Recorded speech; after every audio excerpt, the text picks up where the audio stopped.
गुरु जी का प्रसाद अनुग्रह ही घर में और वन में समाज सहित तुम्हारा और हमारा रक्षक है।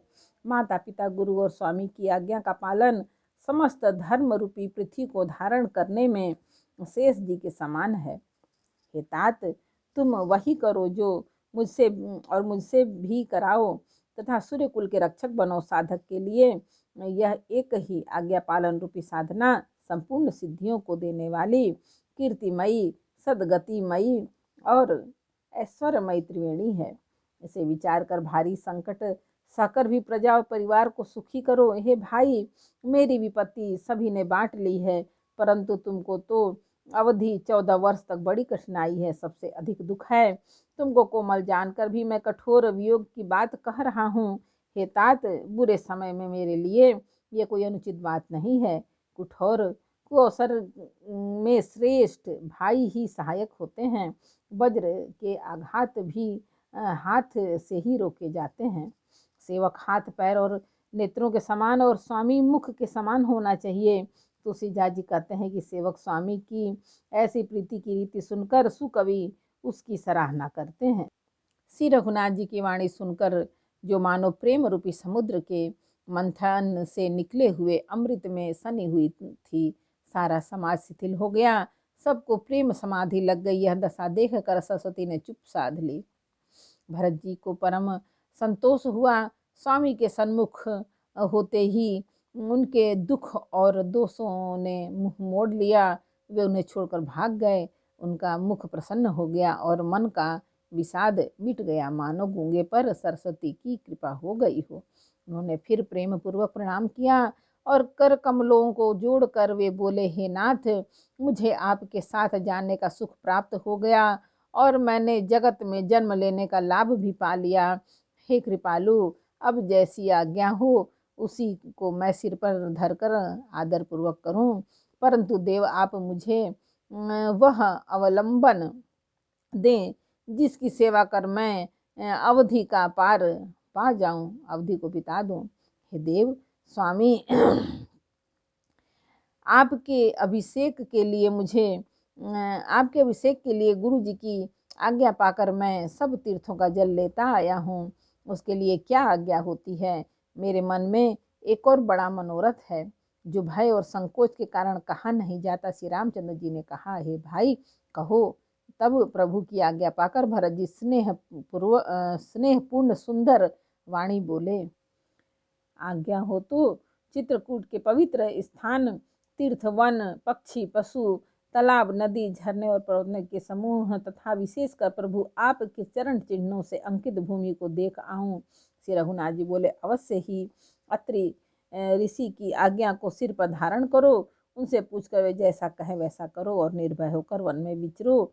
हे भाई, अत्रि मुनि के प्रसाद से वन मंगलों का देने वाला परम पवित्र और अत्यंत सुंदर है। और ऋषियों के प्रमुख अत्रि जी जहाँ आज्ञा दे वही लाया हुआ तीर्थों का जल स्थापित कर देना। प्रभु के वचन सुनकर भरत जी ने सुख पाया और आनंदित होकर मुनि अत्रि जी के चरण कमलों में सिर नवाया।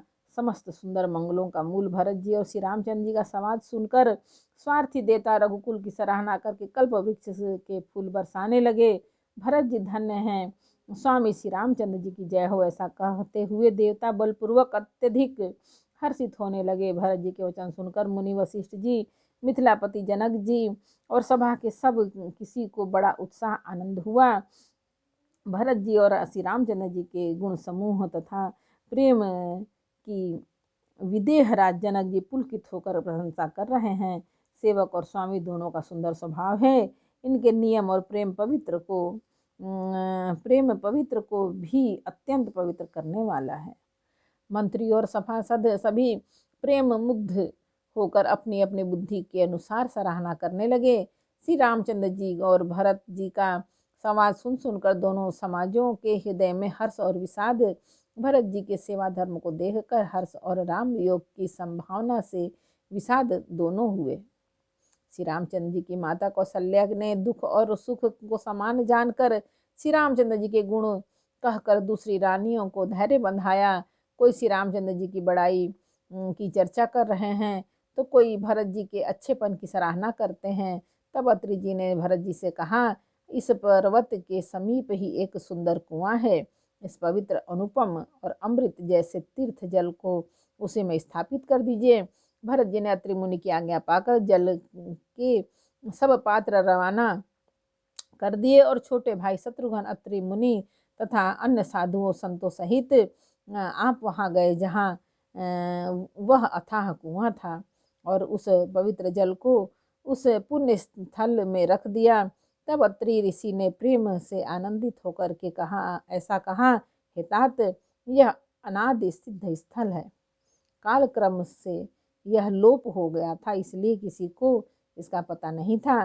तब भरत जी के सेवकों ने उस जलयुक्त स्थान को देखा और उस सुंदर तीर्थों के जल के लिए एक खास कुआं बना दिया। देवयोग से विश्व भर का उपकार हो गया। धर्म का विचार तो जो अत्यंत अगम था, वह इस कूप के प्रभाव से सुगम हो गया। अब इसको लोग भरतकूप कहेंगे। तीर्थ के जल के संयोग से तो यह अत्यंत ही पवित्र हो गया। इसमें प्रेम पूर्वक नियम से स्नान करने पर प्राणी मन, वचन और कर्म से निर्मल हो जाएंगे। कूप की महिमा कहते हुए सब लोग वहां गए जहां श्री रघुनाथ जी थे। श्री रघुनाथ जी को अत्रि जी ने उस तीर्थ का पुण्य प्रभाव सुनाया। एक बार बोलो रामायण मैया की जय। अयोध्या कांड का 5वां समर्पयामि।